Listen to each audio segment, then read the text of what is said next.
Over the past few years as First Lady, I have had the extraordinary privilege of traveling all across this country. And everywhere I've gone and the people I've met and the stories I've heard, I have seen the very best of the American spirit. I have seen it in the incredible kindness and warmth that people have shown me and my family, especially our girls.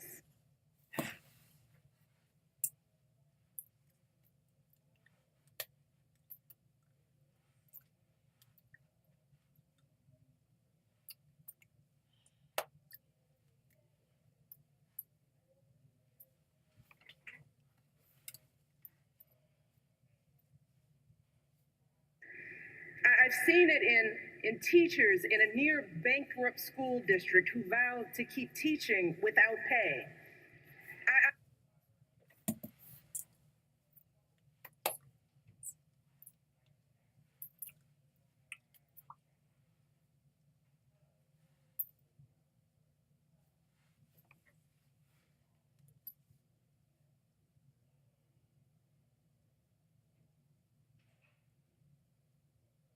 I've seen it in people who become heroes at a moment's notice, diving into harm's way to save others, flying across the country to put out a fire, driving for hours to bail out a flooded town.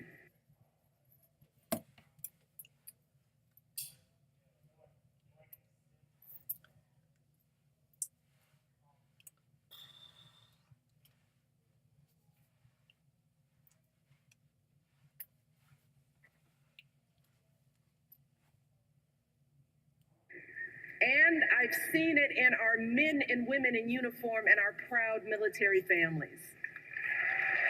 In wounded warriors who tell me they're not just going to walk again, they're going to run, and they're going to run marathons.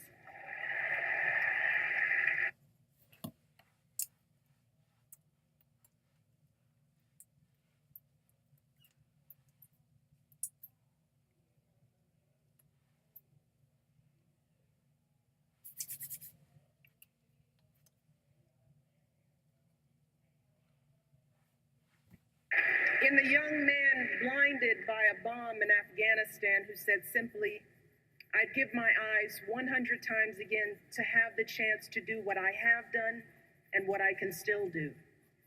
Every day, the people I meet inspire me. Every day they make me proud. Every day they remind me how blessed we are to live in the greatest nation on earth.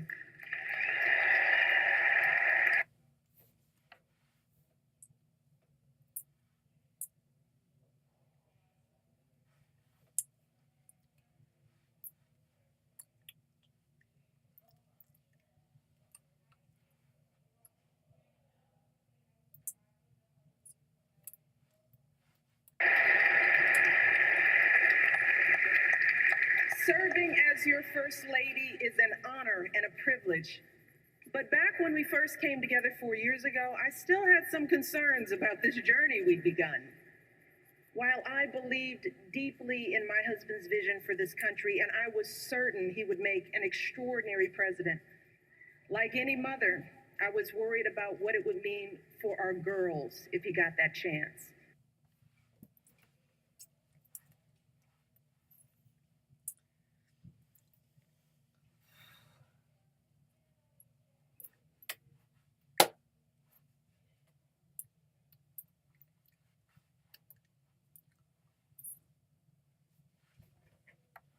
Now, how will we keep them grounded under the glare of the national spotlight?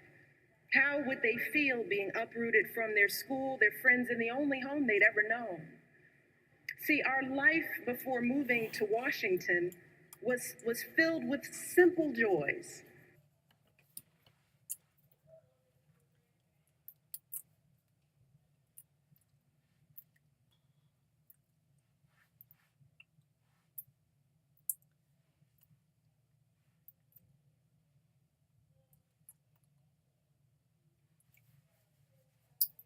Saturdays at soccer games, Sundays at grandma's house, and a date night for Barack and me was either dinner or movie, because as an exhausted mom, I couldn't stay awake for both.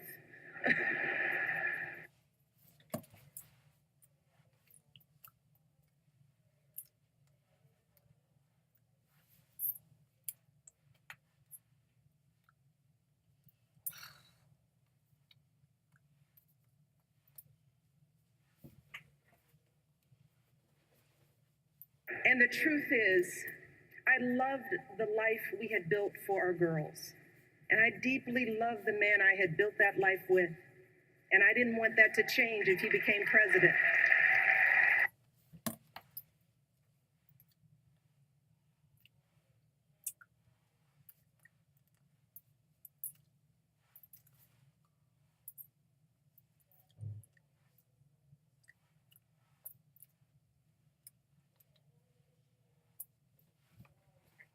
I loved Barack just the way he was.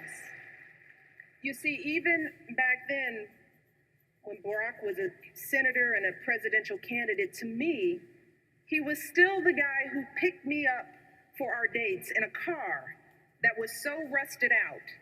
I could actually see the pavement going by in a hole in the passenger side door.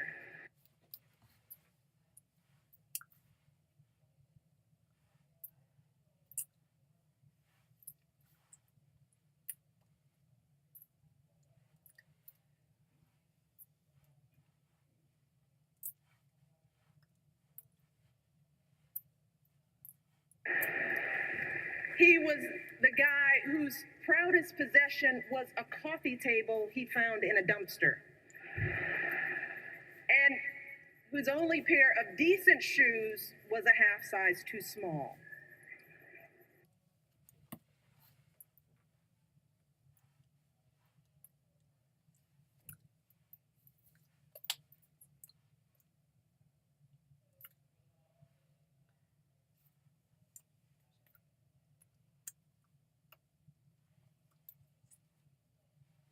But see, when Barack started telling me about his family, see, now that's when I knew I had found a kindred spirit, someone whose values and upbringing were so much like mine. You see, Barack and I were both raised by families who didn't have much in the way of money or material possessions, but who had given us something far more valuable: their unconditional love, their unflinching sacrifice, and the chance to go places they had never imagined for themselves.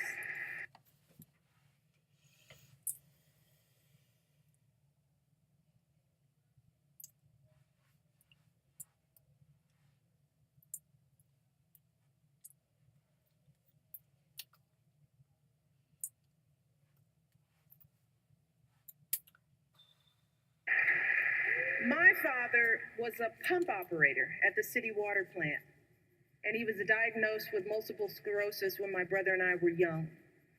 And even as a kid, I knew there were plenty of days when he was in pain. And I knew there were plenty of mornings when it was a struggle for him to simply get out of bed. But every morning, I watched my father wake up with a smile.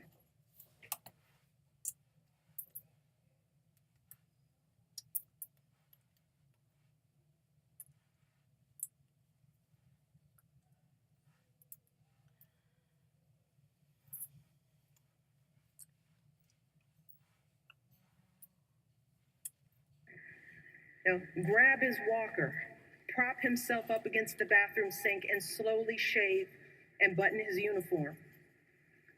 And when he returned home after a long day's work, my brother and I would stand at the top of the stairs of our little apartment, patiently waiting to greet him, watching as he reached down to lift one leg and then the other to slowly climb his way into our arms.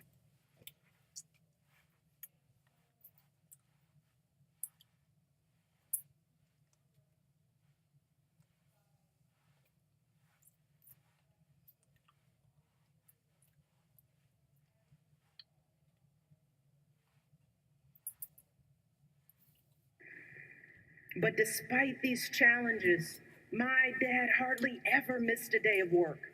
He and my mom were determined to give me and my brother the kind of education they could only dream of. And when my brother and I finally made it to college, nearly all of our tuition came from student loans and grants, but my dad still had to pay a tiny portion of that tuition himself.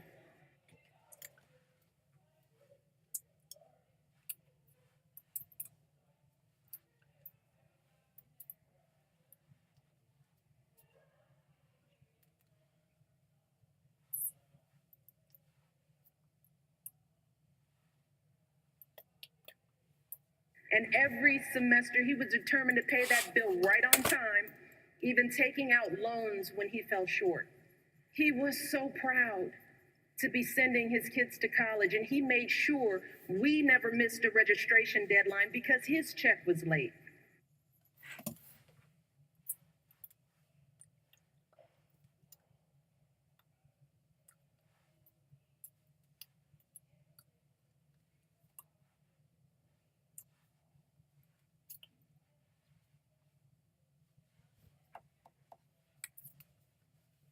You see, for my dad, that's what it meant to be a man. Like so many of us, that was the measure of his success in life, being able to earn a decent living that allowed him to support his family.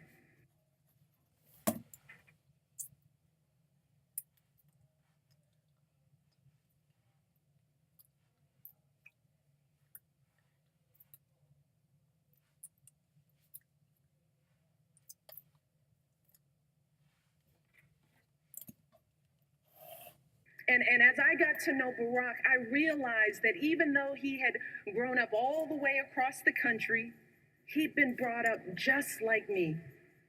Barack was raised by a single mom who struggled to pay the bills and by grandparents who stepped in when she needed help.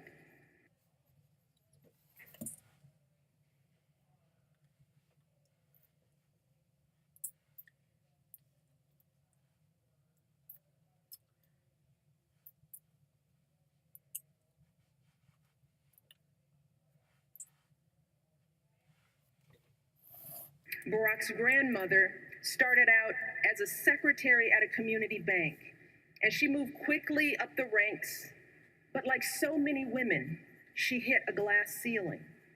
And for years, men no more qualified than she was, men she had actually trained, were promoted up the ladder ahead of her.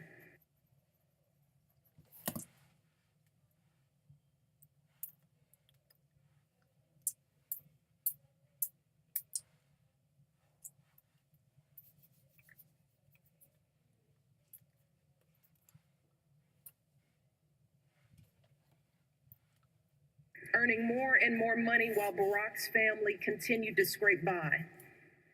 But day after day, she kept on waking up at dawn to catch the bus, arriving at work before anyone else, giving her best without complaint or regret.